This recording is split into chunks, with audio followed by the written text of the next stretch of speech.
Assalamualaikum warahmatullahi wabarakatuh. Bismillahirrahmanirrahim. Alhamdulillahi rabbil alamin. Wa afdalus salati wa atamu taslimi ala sayyidina Muhammadin wa ala alihi wa sahbihi ajma'in.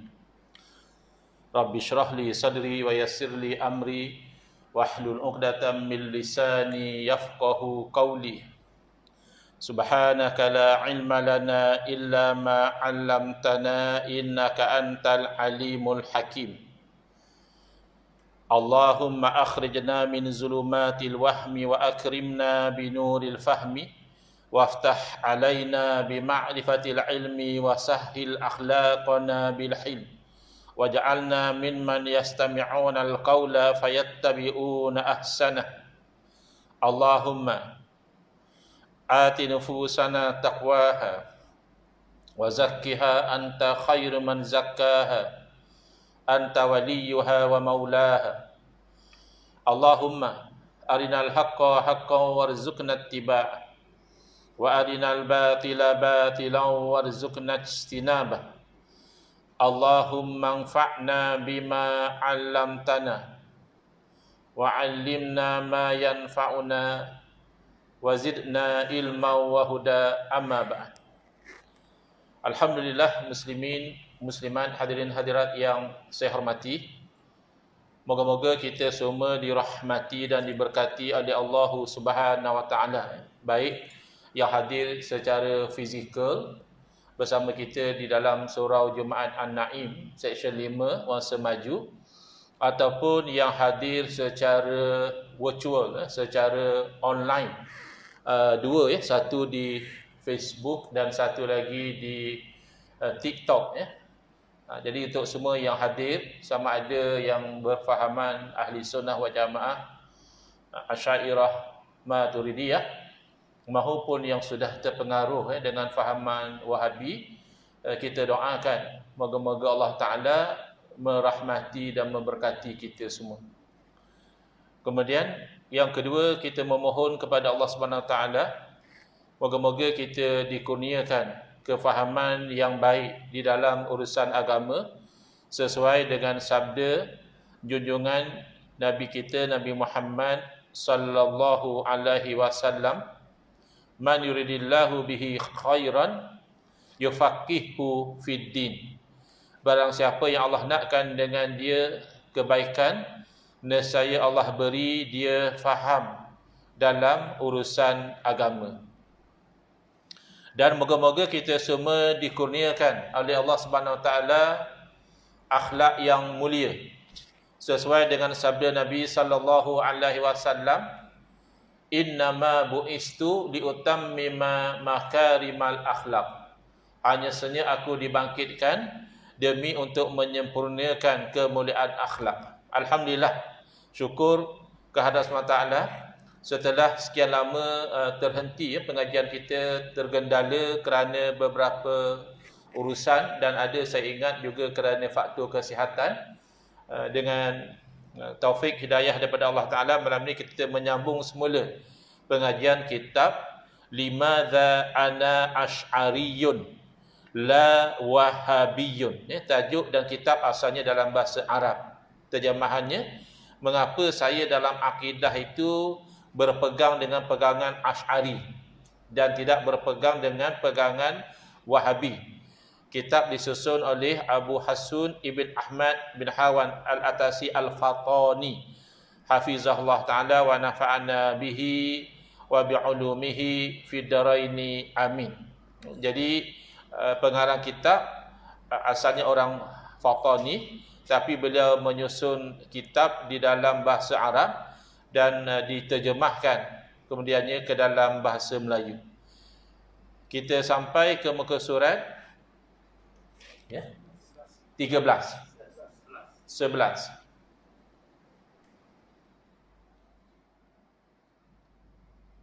Panjang lagi pengajian kita. Kitab ini 300 lebih kurang muka surat. Kita baru sampai muka 11. Tak apalah. Orang kata perjalanan yang beribu batu pun dia bermula dengan langkah pertama. Kita sudah beberapa langkah ke depan, alhamdulillah. Baik, muka surat 11, poin nombor 1, betul ya? Baik. Kita undur sedikit ke muka surat 10. Di sini pula sebahagian daripada perkataan ulama-ulama besar kurun ke-12 dan selepasnya. Kurun ke-12 yakni kurun ke-12 Hijri. Iaitu kurun yang sama bangkitnya fahaman Wahabi di tanah Hijaz. Jadi ulama-ulama yang hidup pada masa tersebut dan selepasnya, ini perkataan mereka berkenaan dengan pengasas Wahabi, iaitu Ibn Abdul Wahhab. Jadi mohonlah ya, yang hadir kat surau anak ini insya-Allah lah, bukan Wahabi. Tapi yang hadir online ni saya percaya ada je penyokong-penyokong Wahabi yang hadir ya. Jadi tak masalah lah, dia nak hadir pun kita syukur. Ada setengah tu langsung tak mau dengar. Kalau kuliah Ustaz Engku, bagi dia tak boleh dengar, ni kuliah ahli bid'ah. Jadi kalau ada lagi Wahabi yang masih sudi nak dengar kuliah Ustaz Engku tu, alhamdulillah lah. Mana tahu satu masa Allah buka hati dia untuk kembali kepada ahli sunnah wal jamaah. Jadi tadi saya iklankan kuliah malam itu, saya kongsikan pengalaman seseorang. Saya pun baru tahu rupanya dia dari Singapura. Sebab dia nak order buku Kekeliruan Umat, inilah jawapannya. Kemudian dia mesej, dia kata rupanya di Shopee mereka tak hantar buku tu ke Singapura. Oh, saya tahu orang Singapura. Tapi dia kongsilah bahawa dia 5 tahun dahulu terpengaruh dengan fahaman Wahabi. Maknanya dalam tempoh 5 tahun jugalah ya, dia tu terpengaruh dengan fahaman Wahabi. Tapi isteri dia tidak. Jadi selalu ada krisis lah antara dia dengan isteri dari segi pembawaan. Kan kita tahulah mungkin isteri nak pergi majlis ni, ni tak boleh, ini bid'ah dan seterusnya. Tapi kemudian dia mula mengikuti kuliah-kuliah ahli sunnah wal jamaah dan dia boleh nampak kebatilan Wahabi dan dia tinggalkan. Jadi saya kongsilah print screen, tapi print screen itu nampak simple saja. Jadi mereka ingat saya reka kot. Mereka kata, saya pun boleh tulis macam tu, dia kata. Ya, saya kata memang boleh tulis. Cuma bezanya, kamu tulis tu kamu menipu macam Wahabi atau kamu bercakap benar seperti ahli sunnah wal jamaah. Memang ayat dia simple saja ya. Saya print screen daripada Messenger. Tapi ada dia kongsi yang lebih panjang tu ada. Tapi saya lihat dia ada guna 2 akaun yang berbeza. Satu gambar seperti burung ya, sedang terbang. Ada satu lagi tu gambar dia sendiri. Jadi mesej dia kata, sebenarnya saya adalah pengikut Wahabi selama 5 tahun. Dia tulis tu selamat, yang saya typo lah. Selama 5 tahun. Selalu bergaduh dengan isteri saya, seorang pengikut ahli sunnah wal jamaah. Saya sekarang sedar bahawa pengajaran Wahabi memang benar-benar sesat dalam banyak persoalan agama.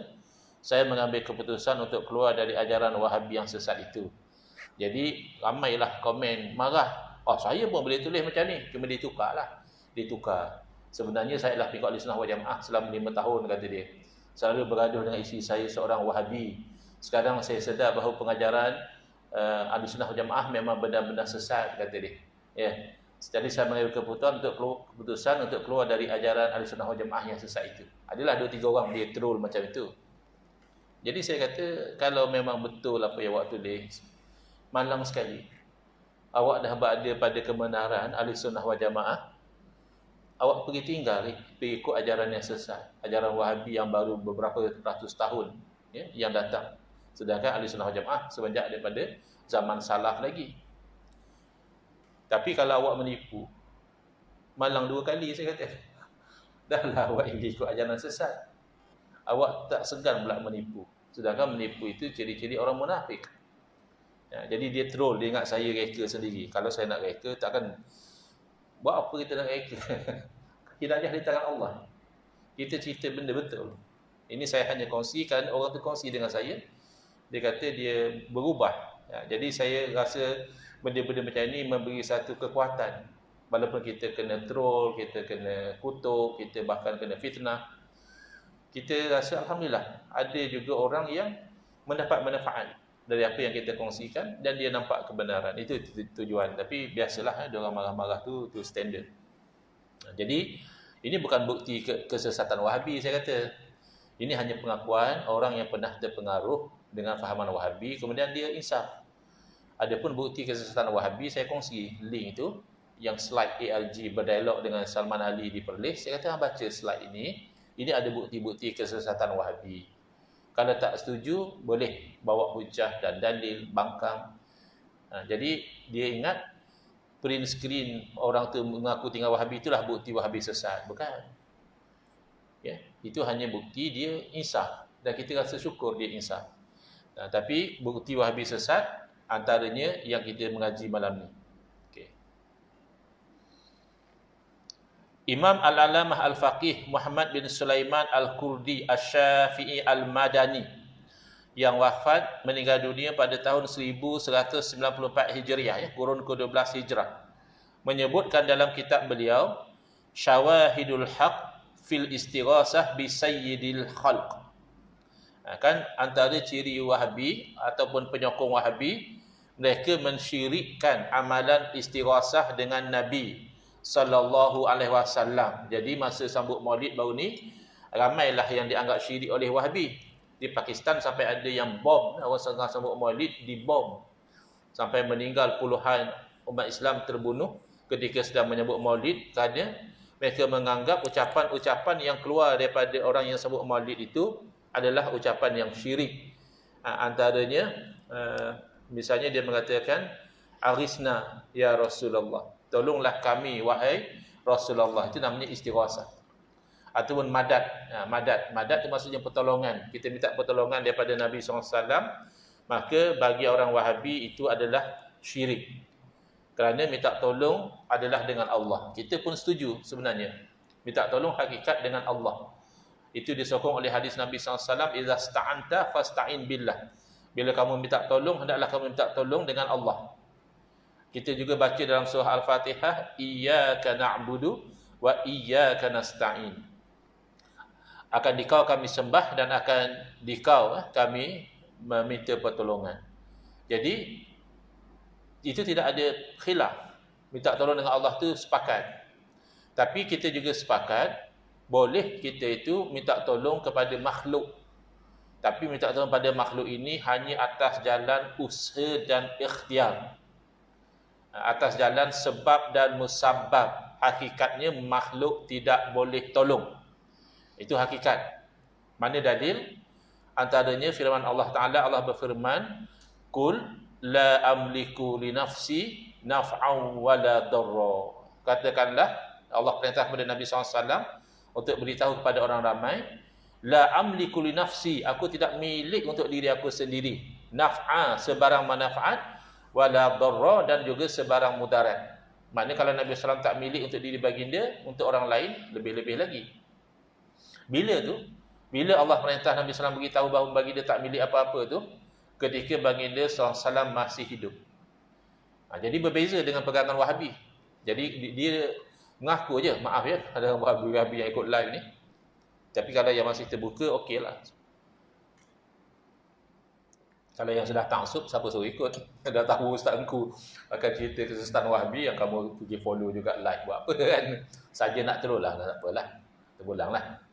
Tapi kalau masih terbuka, Wahabi ni mengaku saja ikut Quran Sunnah.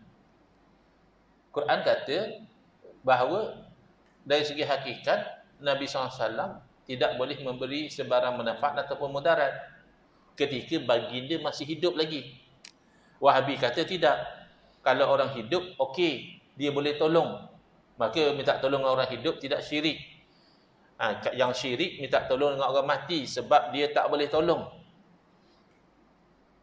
Timbul beberapa persoalan. Pertama, dia kena faham, orang hidup juga ramai yang tak boleh tolong kita. Banyak juga kadang-kadang kes-kes kita minta tolong, dia kata, minta maaf bang, saya bukan tak nak tolong, saya tak boleh tolong. Saya tak mampu nak tolong. Tak jadi syirik.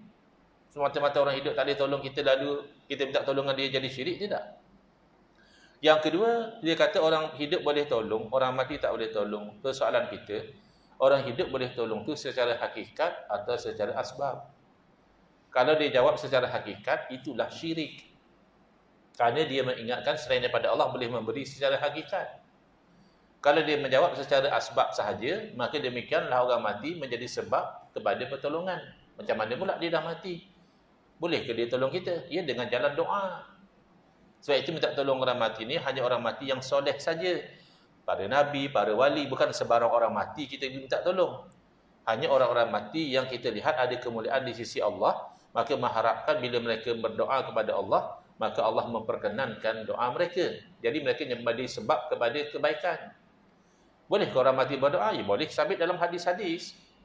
Nabi SAW memberitahu bahawa hidup baginda baik untuk orang Islam, baik untuk kamu.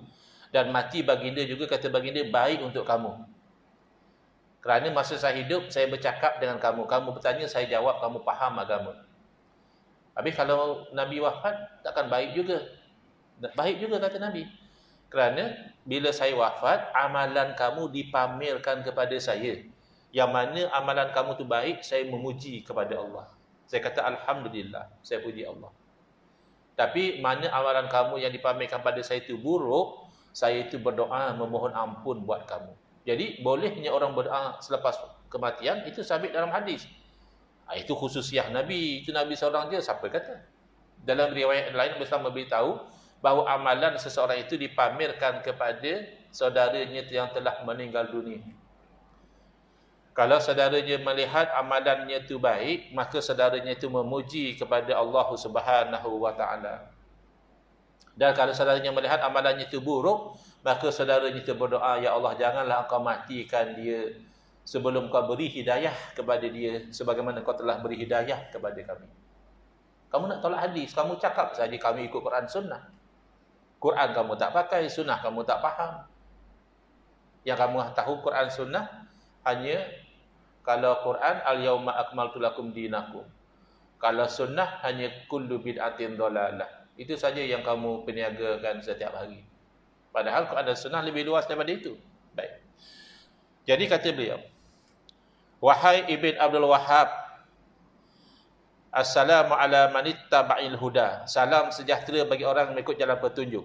Jadi bila tak kata assalamualaikum, kerana di sisi para ulama, pengasas Wahabi ini adalah ahlul bid'ah. Beliau dipanggil al-bid'in najdi, ahli bid'ah dari Najd. Sekarang pengikut dia pula label kita ahli bid'ah. Sebab kita ramai-ramai lepas solat, kita zikir nyaring, macam-macam lah sebab mereka label kita ahli bid'ah. Padahal itu pelabelan daripada orang jahil, tak ada makna. Tapi ini pelabelan daripada para ulama, ada nilai dia. Wahai Ibn Abdul Wahhab, salam sejahtera bagi orang yang mengikut jalan petunjuk. Sesungguhnya aku menasihatimu semata-mata kerana Allah, supaya kamu menahan lidahmu daripada membid'ah dan mengkafirkan orang Islam.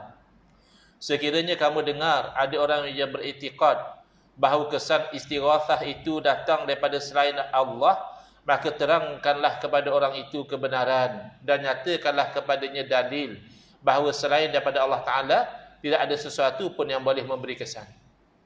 Sebab bila kita kata istighasah semata-mata, i'tiqad kita itu Allah yang beri, dia tak boleh terima. Bahkan dia mempelekeh, dia kata kalau macam tu bolehlah pergi minta tolong dengan pokok, dengan i'tiqad Allah yang beri. Ini soalan datang daripada mereka. Tak pernah kita terfikir orang nak pergi minta tolong dengan pokok. Tapi akhirnya diputar belikkan cerita, dia kata ustaz aku yang suruh orang minta tolong dengan pokok. Dan saya dah cabar, saya kata kalau betul, dedahlah keseluruhan rakaman mesyuarat. Biar orang dapat dengar konteks tu, siapa sebenarnya yang keluarkan idea gila macam tu. Ya. Bahkan selepas itu saya bagi tahu, kalau pergi minta tolong dengan pokok dengan cara wahai pokok, minta tolonglah saya, itu bodoh, paling tidak bodoh. Boleh jadi syirik. Kalau dengan i'tiqad pokok yang beri, syirik. Kalau tanpa i'tiqad pokok yang beri, itu adalah bodoh. Kenapa? Kerana tidak berinteraksi dengan asbab. Dia minta dalil. Saya ada saksi, antaranya Dr. Aiman Al-Akiti, saksi saya. Dr. Najar, saksi saya. Datuk Wan, saksi saya. Mereka minta dalil. Bila kita kata tak boleh tak tolong dengan pokok, dia kata mana dalil? Nak dalil apa? Mereka sepakat. Ke kamu kata boleh minta tolong dengan pokok? Cuma ni apa? Dia nak kata apa? Dia nak kata, samalah. Tadi kamu minta dalil, haram istighasah dengan orang mati, dia tak boleh bawa. Itu juga kejadian sebenar.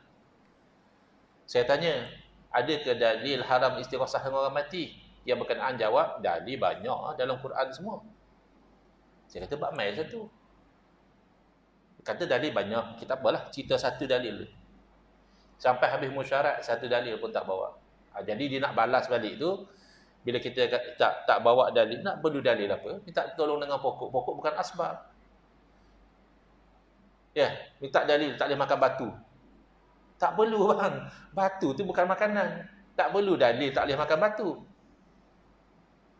Ya, kalau tak boleh makan babi tu kita perlu dalil sebab babi itu makanan. Tiba-tiba kata tak boleh makan babi. Mana dalil? Ini dalil dia. Batu tak perlu dalil. Tak boleh makan api, tak perlu dalil. Kerana benda itu dari segi asbab tidak dijadikan asbab sebagai makanan. Demikian pokok tidak dijadikan asbab untuk pertolongan. Tapi ada satu jalan lagi mereka kata kami larang istighosah ni sebab nanti mereka ingat Nabi yang beri. Mereka ingat wali yang beri itu syirik. Itu betul lah. Kalau memang dia i'tiqad lain daripada Allah secara hakikat memberi pertolongan, jangan kata dengan orang mati, dengan orang hidup juga syirik. Saya bagi contoh ya. Satu orang pergi kepada doktor, dia kata, doktor, tolonglah sembuhkan penyakit saya. Soalan kita, dengan perkataan dia itu jadi syirik atau tidak? Jawapannya belum tentu. Kita kena tanya dia. Tapi sebenarnya tak boleh tanya. Kalau dia orang Islam, zahirnya tak syirik. Sebab orang Islam faham yang bagi pertolongan adalah Allah. Tapi katalah kita ragu-ragu, kita tanya dia. Kamu minta tolong dengan doktor suruh sembuhkan penyakit kamu. Tidakkah Allah yang menyembuhkan penyakit? Dia kata, dia lah, saya faham lah. Saya tahulah Allah yang sembuhkan penyakit. Saya usaha saja.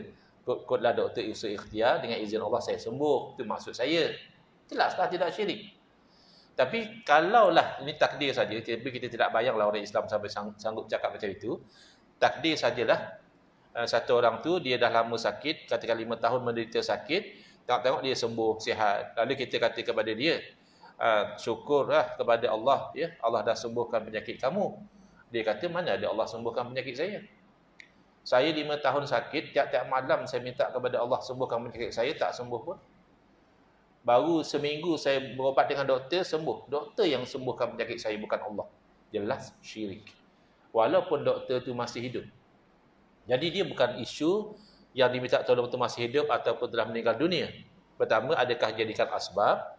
Kalau jadikan asbab, kita interaksi dengan asbab. Yang kedua, i'tiqad orang itu ketika melakukan asbab, adakah melihat kepada makhluk, memang makhluk yang beri, syirik. Tapi kalau dia hanya asbab, yang beri adalah Allah, tidak syirik. Tak perlu sembah. Makan nasi juga boleh jadi syirik atau tak syirik. Apa beza? Bukan dia sembah nasi. Sekarang beras mahal, tak ada pun orang sembah beras. Kan? Mana ada orang sembah beras? Tak tahulah kalau ada orang kafir. Orang Islam tak ada. Tapi dia boleh jadi syirik kalau dia i'tiqad memang diri nasi itulah yang mengenyangkan, bukan Allah. Ya Allah berkuasa, dia tahu, dia kata. Tapi bab bagi kenyang, memang nasi bagi kenyang. Memang nasi itu cirinya mengenyangkan, bukan Allah. Syirik. Tapi kalau dia kata, saya tahulah nasinya sebab biasanya kalau makan nasi kenyang, kita ikhtiarlah. Yang bagi kenyang Allah. Jadi kata Al-Faqih Muhammad bin Sulaiman Al-Qurdi rahimahullah ta'ala, dia kata kalau betul lah ada orang Islam yang dia ni keliru. Dia ingat bila dia istighosah dengan makhluk, memang makhluk yang beri. Maka teranglah kepada dia bahawa benda itu tak betul. Jangan kafirkan dia. Dia keliru. Maka kalau diterangkan kepada dia, jika dia menolak, maka pada ketika itu hanya dia secara individu yang akan dihukum sebagai kafir. Bukan semua orang yang istighosah oleh sebab satu orang i'tiqad macam tu, semua dihukum kafir. Jangan macam itu. Oleh kerana ada satu kumpulan buat sambutan maulid dengan sambutan yang tak apa-apa, habis seluruh sambutan maulid itu diperli. Jangan macam tu. Yang sambut maulid dengan baca sejarah Nabi bukannya ramai lagi. Yang baca berzanji itu kan sejarah Nabi. Belum yang baca Syama'il Muhammadiyah lagi. Belum yang baca kitab Muwatta lagi. Belum yang baca Sahih Bukhari, Sahih Muslim lagi sebenarnya Maulidur Rasul. Hanya kerana ada seorang dua yang pakai yang beragam punya kurang senonoh kamu pergi habis sambutan maulid, tak kena lah. Jadi kalau seorang tu yang keliru, diterangkan kepada dia, kamu kena ingat Bila kamu minta tolong dengan wali kah, dengan nabi kah, nabi dan wali hakikatnya tidak boleh bagi apa-apa. Pertolongan sebenar daripada Allah. Oh macam tu ke, saya faham dah. Oh saya faham dah, selama ni saya keliru rupanya. Alhamdulillah. Selesai. Tapi kalau dia kata tak, bukan Allah, memang wali itu yang beri, ya memang nabi yang beri, tak ada kena-mengena dengan Allah, maka orang itu seorang menjadi kafir. Jangan kamu kafirkan semua orang yang istighasah.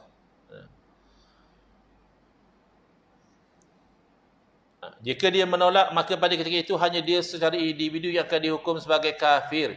Tidak boleh kamu mengkafirkan majoriti umat Islam. Kerana itu dijamin oleh Nabi SAW. Nabi dah bagi tahu. Inilah akhsha alaikum an tusyriku ba'di. Aku tidak bimbang kamu tu ramai-ramai jadi syirik lepas pada aku tak bimbang. Yang aku bimbang ad-dunia. Dunia itu nanti kamu akan berebut, berbunuh-bunuhan, dan kamu akan binasa sebagaimana binasa orang yang sebelum daripada kamu. Tapi kalau seorang dua jadi kafir itu mungkin. Tapi kalau ramai-ramai ya, secara mass orang Islam jadi kafir, itu Nabi SAW sendiri memberi jaminan tidak akan berlaku. Hakikatnya kamulah yang terkeluar daripada majoriti umat Islam, dan kekufuran itu lebih hampir kepada orang yang mengasingkan diri. Ni ada yang masuk komen dalam Facebook saya. Dia kata dialog dah Wahabi macam ni. Datang-datang Asy'ariyah dia kata macam ni. La ilaha illallah.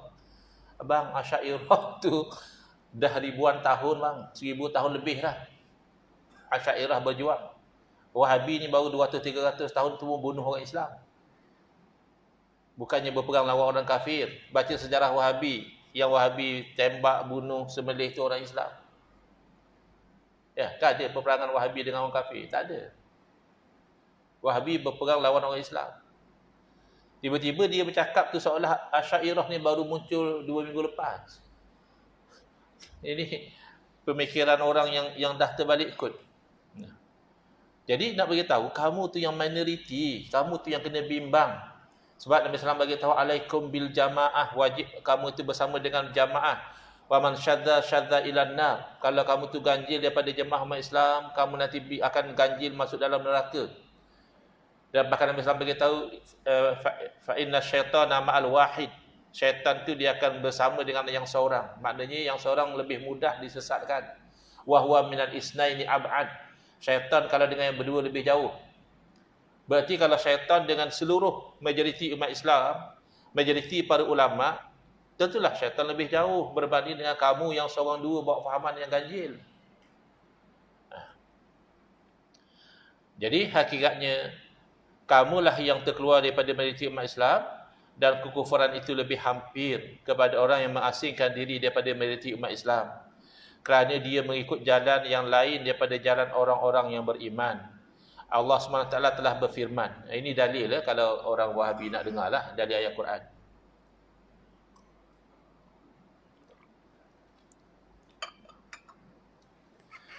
Wa may yushaqiqir rasulah. Tak habis lagi Wahabi duk komen kat posting saya tadi. Biar api lah. Jolok sikit dia pemai singgah lah. Bagus juga. Sebahagian tu insya-Allah dapat hidayah nanti. Wa may yushaqiqir rasula min ba'di ma tabayyana lahul huda. Dan barang siapa yang syiqaq, degil lawan Nabi setelah terang kepadanya hidayah tu, dia masih nak lawan Nabi. Itu pertama. Yang kedua, wa yattabi' ghayra sabilil mu'minin, dan diikut jalan lain daripada jalan orang mukmin. Apa yang akan berlaku? Nuwallihi ma tawalla wa nuslihi jahannam. Kami akan palingkan dia kepada kesesatan yang dilakukan itu, dan kami akan bakar di dalam neraka Jahannam. Jadi dua benda ni jelas haram, kerana Allah janjikan neraka Jahannam. Itu mudah ulama boleh faham dengan mudah. Bila Allah janjikan sesuatu perbuatan itu dengan neraka Jahannam, berarti perbuatan itu haram. Apa dia? Pertama, syiqaqur rasul, degil dengan Rasul sallallahu alaihi wasallam. Yang kedua, ittiba' ghayra sabilil mu'minin, ya, ikut jalan lain daripada jalan orang mukmin, juga dijanjikan dengan neraka Jahannam. Jadi bila bagi nasihatlah kepada pengasas Wahabi kamu ni dah lain daripada orang Islam. Majoriti orang Islam kamu kafirkan. Jadi kamu kena ambil ingat dengan ayat Al-Quran ini, bimbang kamu nanti yang akan masuk dalam neraka Jahannam kerana mengikut jalan yang berbeza daripada jalan orang mukmin. Serigala hanya akan membaham kambing yang bersendirian. Ini diambil kefahaman daripada hadis Nabi SAW. Kemudian beliau berkata lagi, kesimpulannya, ulama yang bersungguh-sungguh memberi perhatian dalam menolak ajaran beliau, iaitu ajaran pengasas Wahabi, terlalu ramai. Jadi kawan-kawan yang Wahabi ingat ya, bukan Ustaz Engku seorang yang lawan Wahabi. Ustaz Engku ni kecil ya, datang pun lewat dah kemudian ni. Ya. Dan bukannya alim pun, hanya cerita apa yang dia tahu saja. Ni ulama-ulama besar dahulu dah ramai sekali yang menceritakan tentang kesesatan fahaman Wahabi. Jangan dia ikutlah. Ini nasihat kita kepada saudara seagama kita yang terkeliru. Bahkan dari segenap penjuru dunia, dan terdiri daripada kesemua 4 mazhab, sama ada penolakan itu dalam kitab yang tebal atau kitab yang ringkas, rata-rata ulama menolak fahaman Wahabi. Sebahagian mereka menolak beliau menggunakan nas daripada mazhab Imam Ahmad rahimahullah ta'ala untuk menjelaskan bahawa beliau ini berdusta dalam menisbahkan dirinya dengan mazhab Imam Ahmad rahimahullah ta'ala. Saya sarankanlah kepada yang belum, boleh beli buku-buku yang diterbitkan oleh ARG. Saya bukan owner ARG ya. Wahabi ingat saya ARG ni orang yang sama. Jadi bila saya kata saya nak share slide dialog Syekh Nazim, ARG tak bagi, mereka tak percaya. Dia kata tu muka kau ada dalam Facebook ARG. Ya ilaha illallah. Setakat muka saya dalam Facebook ARG, saya bukan owner ARG. ARG tu syarikat, owner dia kawan saya. Jadi masa tu dia tak setuju nak sharekan slide tu. Nampak macam mana? Slide tu dia punya. Tapi saya sarankan ni bukan kerana saya ada untung apa daripada buku ARG. Cuma ada buku siri yang baik, pendirian Imam Ahmad bin Hanbal, yang mana berbeza dengan pendirian Wahabi. Sebab Wahabi klaim mereka ni Hanbali. Sekarang kat Malaysia ada pula pesen Wahabi yang klaim dia ni Syafi'i, mazhab Syafi'i. Bahkan dia lebih tulen kata dia. Dia lebih tulen mazhab Syafi'i berbanding kita yang bermazhab Syafi'i. Tapi yang asal mereka sebenarnya mengaku Hanbali kerana idola mereka Imam Ibn Taymiyah rahimahullah memang tergolong ulama Hanabilah. Jadi mereka intisab kepada Imam Ahmad bin Hanbal, tapi diterangkan oleh para ulama bahawa Imam Ahmad bin Hanbal berbeza pendirian dengan pengasas Wahabi. Yang kedua, berkata Syekh Al-Alamah Al-Faqih Sulaiman bin Abdul Wahab Al-Hambali dalam kitabnya As-Sawa'iqul Ilahiyah fi Raddi 'alal Wahabiyah. Ni abang pada Syekh Abdul Wahab sendiri ya. Syekh Sulaiman bin Abdul Wahab ni mazhab Hambali. Yang tadi mazhab Syafi'i.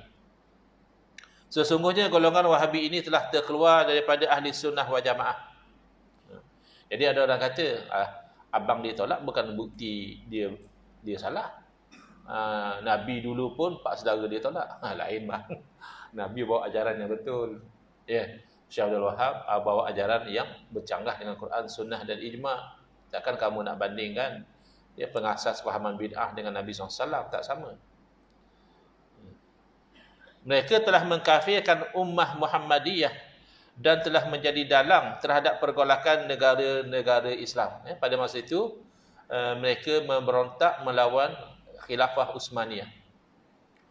Sehingga kan pernah mereka menguasai kota suci Makkah dan Madinah, sehinggalah Sultan Utsmaniyah pada masa itu menghantar tentera dari Mesir mengambil semula kekuasaan daripada tentera-tentera Wahabi. Bahkan di zaman kita pun ISIS, Daesh tu ideologi adalah Wahabi. Mereka tak mengaku. Saya jumpa mereka kata Daesh ni adalah Syiah. Ya memang kita tolak fahaman Syiah. Bahkan Syiah sebenarnya lebih sesat lagi daripada Wahabi. Tapi fakta tetap fakta. Daesh tidak berfahaman Syiah. Daesh memang buku-buku dia buku Syekh Abdul Wahab. Ideologi dia memang ideologi Tauhid 3. Syiah kebatilan dia lain pula. Baik, jadi dia menjadi dalang kepada pergolakan kerana pemikiran dia itu takfiri. Mudah mengkafirkan orang Islam. Beliau turut menyatakan pada hari ini manusia telah diuji dengan orang yang menisbahkan diri ke mereka dengan kitab dan sunnah. Ni ayat Wahabi lah. Ayat asal pegang Quran sunnahnya dituduh Wahabi. Bukan bang. Orang lain pun pegang Quran dan sunnah juga tak ada pun dituduh Wahabi. Tapi kamu ni menyalahfahami tafsir Quran dan sunnah. Mereka kononnya mengambil terus daripada Quran dan sunnah dan mereka tidak menghiraukan orang yang berbeza pandangan dengan mereka. Bagi mereka, orang yang berbeza pandangan dengan kefahaman mereka lawan Quran dan sunnah. Kefahaman mereka itulah Quran dan sunnah. Tidak demikian. Ulama dulu khilaf tidak demikian. Ulama dahulu pun pernah khilaf. Tapi masih lagi mereka berpendirian bahawa pendapat mereka itu betul, boleh jadi salah. Pendapat orang lain itu salah tapi boleh jadi betul. Wahabi tidak. Pendapat dia itulah Quran dan sunnah. Maka siapa yang berbeza pendapat dengan dia sudah lawan Quran dan sunnah. Betul keluar cakap-cakap macam tu. Kau ni nak lawan hadis ke? Kau nak lawan Nabi ke? Nabi dah kata setiap bid'ah sesat, kau kata ada bid'ah hasanah. Kau nak lawan Nabi ke? Padahal kita berpegang dengan kullu bid'atin dalalah disuruh dengan hadis yang lain. Sebab itu kita menerima konsep bid'ah hasanah. Bukan kita lawan Nabi. Tapi bagi dia tak. Beza dengan dia berarti beza dengan Nabi. Hati-hati, itu bahaya. Bahkan di sisi mereka, sesiapa yang berbeza dengan mereka adalah kafir. Ini yang ekstrim lah. Terutamanya dalam bab-bab istighasah dan sebagainya, memang dianggap kafir. Saya pernah berkuliah di Masjid Seri Iskandar. Ada Ustaz Wahabi datang, tapi dia tak ada pula nak bangkang depan-depan. Keluar daripada kuliah tu, terus dia up posting. Dia kata, dia dengar ceramah ulama' musyrikin. Saya tu dia kata ulama' tu satu hal dah, tak betul. Yang kedua, ulama' musyrikin. Takfiri, dia anggap kita kafir. Sedangkan pada mereka tidak ada satu ciri pun daripada ciri-ciri ahli ijtihad. Dia kata nak terus pergi direct pada Quran dan sunnah tu syaratnya kena mujtahid. Mujtahid saja yang layak berinteraksi direct dengan Quran dan sunnah. Mereka ni apa ciri mujtahid pun tak ada. Tiba-tiba nak direct pada Quran dan sunnah. Demi Allah, tidak ada walau 1/10 pun daripada satu ciri tersebut. Kata adalah 15 syarat mujtahid. Jangan ke 1/15. 1/10 daripada satu pun tak ada. Ini penilaian daripada abang kepada Muhammad Badal Wahab sendiri. Walaupun begitu, kata-kata mereka begitu diangkat oleh kebanyakan orang-orang yang jahil. Inna lillahi wa inna ilaihi raji'un. Tak percaya tengok posting saya sebelum ni. Tengok posting-posting juhalak-juhalak daripada Wahabi macam mana level pemikiran dia. Tapi mereka rasa betul. Mereka rasa mereka berpegang dengan Quran dan sunnah. Beliau juga menyebutkan, wahai golongan Wahabi, kamu telah memaknakan firman Allah Subhanahu Wa Taala dan sabda Nabi SAW serta perkataan para ahli ilmu dengan kefahaman kamu yang salah. Jadi Wahabi bukan tolak Quran dan Sunnah, Wahabi menyelewengkan tafsir dan kefahaman terhadap Quran dan Sunnah. So ada orang dia kata takkan Wahabi sesat Ustaz. Saya tengok dia orang ni cakap sikit qala Allah, qala Rasul, qala Allah, qala Rasul. Quran hadis daripada mulut dia orang. Betul. Bahkan dalam isyarat hadis pun begitu. Yaqra'unal Quran, Nabi kata. Sikap golongan ni rajin baca Quran. Tapi la yujawizu hanajirahum. Apa yang mereka baca tidak melangkaui kerongkongan mereka. Mana baca saja tak faham. Ataupun faham pun dengan kefahaman yang salah. Inna lillahi wa inna ilaihi raji'un. Al-Alamah yang ketiga. Al-Alamah Sayyid Al-Habib Alawi bin Ahmad Al-Haddad rahimahullah ta'ala dalam kitabnya, bila eja dalam Melayu, dalam Rumi ni tak pasti belah Arabnya apa ya, Mishul Anam Wajil. Ada apa tu ni, saya rasa ada typo. Sebab kalau Mishul Anam bermakna dia Misbahul Anam boleh betulkan, misbah ada MIS tambah BA. Misbahul Anam berada makna lampu bagi manusia.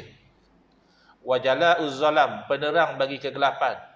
Fi raddi ala najdil ladzi adalla bihil awam, pada menolak al-bid'in najdi, ya. Saya tengok dalam tajuk dia yang asal itu adalah ahli bid'ah dari Najd yang telah menyesatkan ramai orang awam. Menyebutkan secara kesimpulan yang jelas di sisi kita bahawa perkataan dan perbuatan beliau iaitu Muhammad bin Abdul Wahhab ini merupakan perkara yang mewajibkan dia terkeluar daripada akidah Islam. Kerana beliau telah menghalalkan perkara yang telah disepakati keharamannya.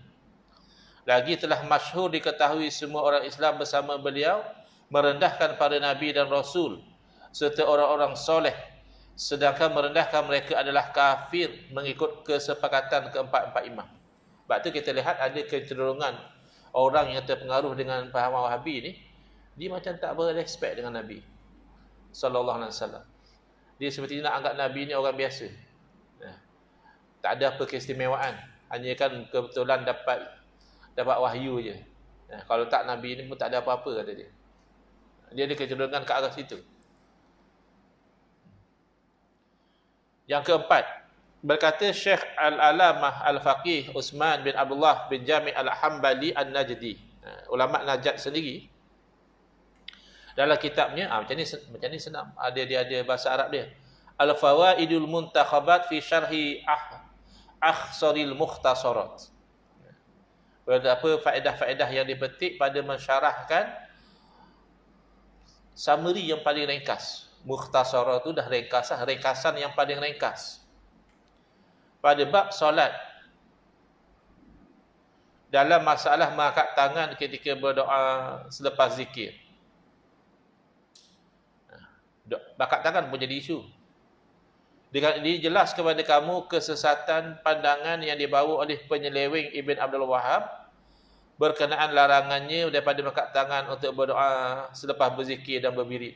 Ini mungkin sebab ada orang tanya tadi dalam kuliah maghrib itu, kan ada orang tanya, saya jawab soalan dia lah. Adakah ciri-ciri Wahabi itu dia tak angkat tangan masa berdoa? Jadi saya jawablah, tak semestinya. Kerana angkat tangan masa berdoa itu sunat. Dan mungkin orang itu tak angkat tangan kerana dia tengah ada urusan lain, dia tengah wirid lain, dia tak berdoa.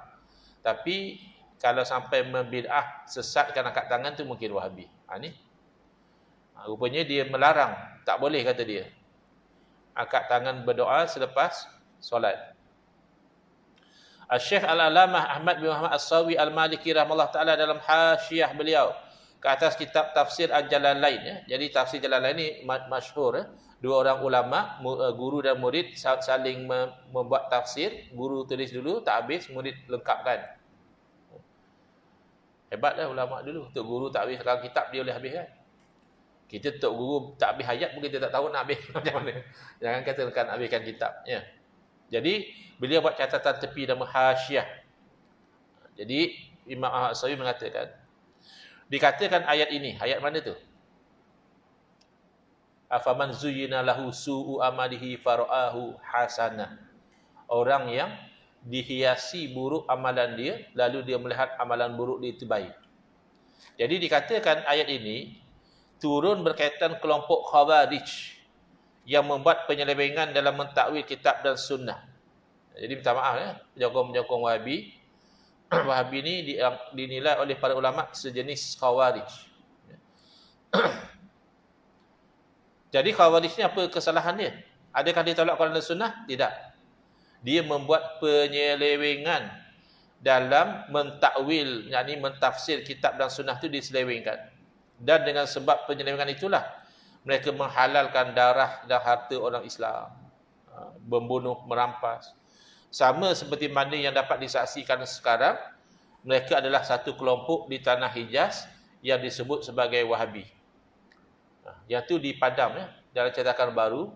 Kalau dicetak oleh Wahabi, dia padam nanti. Mereka menyangka bahawa mereka akan memperoleh satu manfaat. Ketahuilah mereka adalah pendusta. Syaitan telah menguasai mereka, lalu menjadikan mereka lupa mengingati Allah Ta'ala. Patut jarang Wahabi nak zikrullah.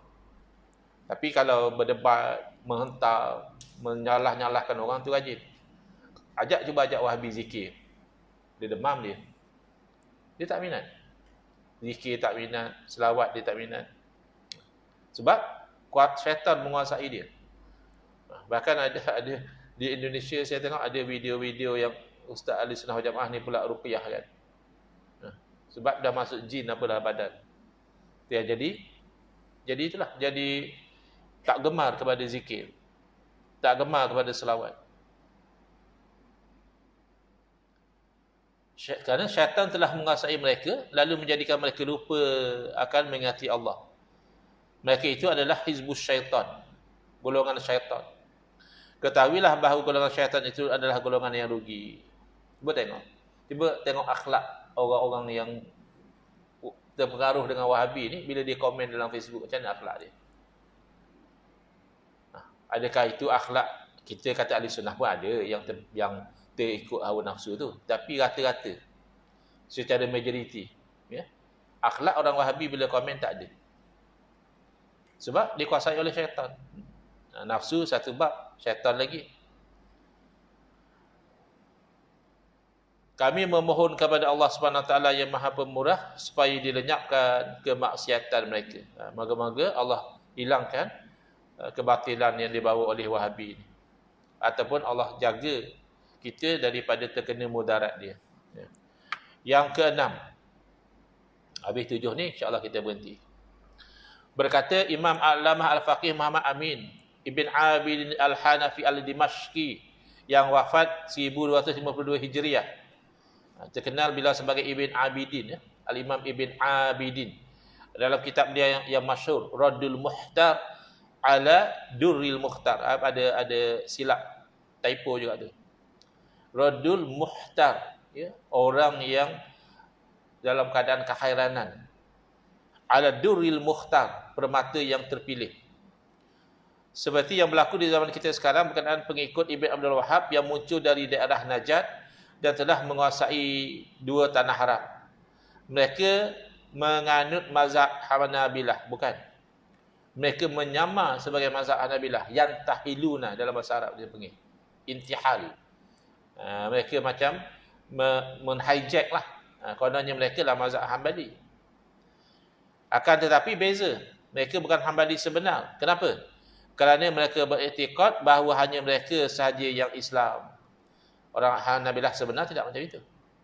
Dan orang yang berbeza dengan mereka nilai sebagai musyrikin. Lalu dengan sebab itu mereka telah menghalalkan pembunuhan ahli sunnah dan membunuh juga ulama-ulama ahli sunnah. Di Terengganu masih saya ada kenal seorang doktor cicit kepada Syekh Abdullah Az-Zawawi. Moyang dia itu dibunuh oleh Wahabi. Ulama mazhab Syafi'i. Jadi bukan saja orang awam dia bunuh, ulama juga dia bunuh. Sehingga Allah Ta'ala telah memecah belahkan mereka dan memerangi negeri mereka. Kemudian tentera kaum muslimin telah mengalahkan mereka pada tahun 1233 Hijriah. Yang kata tentera dari Mesir yang datang mengambil alih semula pemerintahan di 2 tanah suci. Baik. Yang ketujuh, Syekh Al-Allamah Al-Faqih Muhammad bin Abdullah An-Najdi Al-Hambali, mazhab Hambali juga, menyatakan dalam kitabnya As-Suhbul Wabilah fi Dhara'il Hanabilah.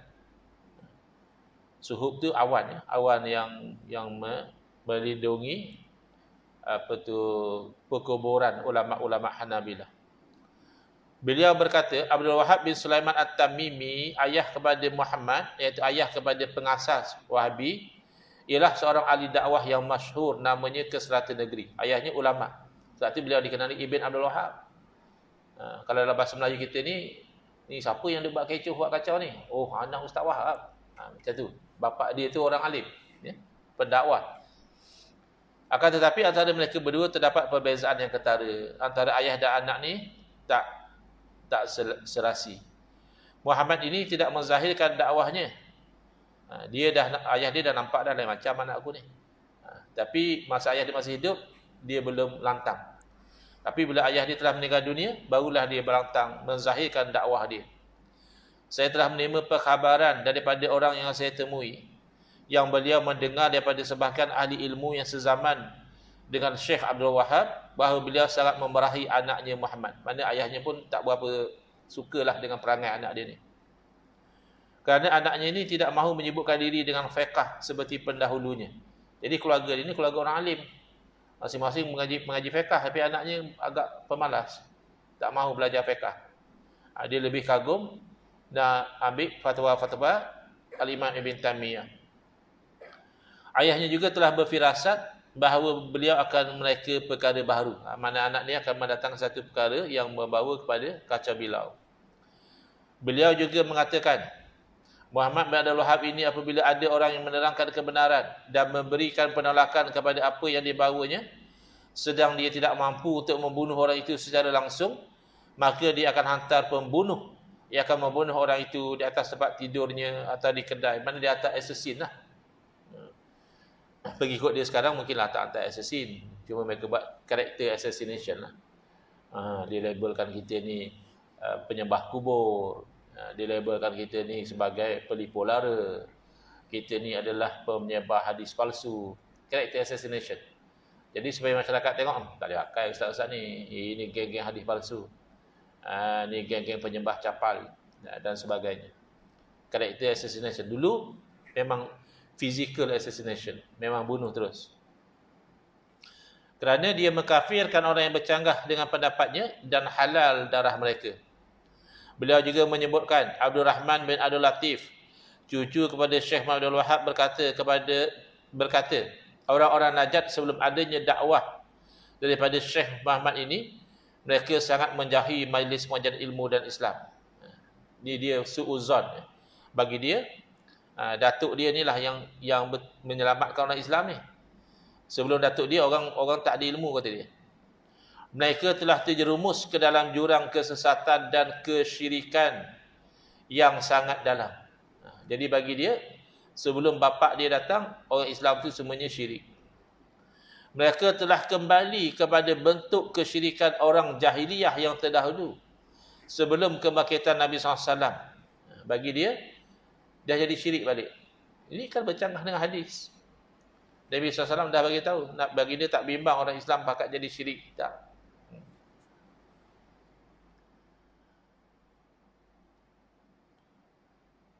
Kemudian beliau berkata lagi, dengan ini dapat kita ketahui bahawa ahli Najd sebelum adanya dakwah daripada Syekh Abdul Wahab ini, mereka adalah para penyembah berhala lagi musyrik. Ini takfir jama'i. Habis orang Islam sebelum daripada bapa dia bangkit itu dianggap sebagai musyrikun. Jadi bila kita bagi tahu kata pahaman Wahabi ini sesat, mereka tak percaya. Ini fakta dan data yang ulama-ulama dahulu dah catat dah. Next, insya-Allah di muka surat 14 berkata Syekh Al-Alamah Al-Faqih Mufti Ahmad Zaini Dahlan. Mufti Ahmad Zaini Dahlan pun Wahabi fitnah. Dia pelekehkan siapa sajalah yang berani nak cakap Wahabi tak betul, itu biasanya akan difitnah oleh golongan Wahabi. Wallahu a'lam. Ada sebarang soalan kalau saya mampu jawab? InsyaAllah kita tak ada arah, kita jumpa minggu hadapan lah, hari Rabu minggu depan. Bismillahirrahmanirrahim. Alhamdulillah Rabbil Alamin. Wassalatu wassalamu ala asyrafil anbiya wal mursalin.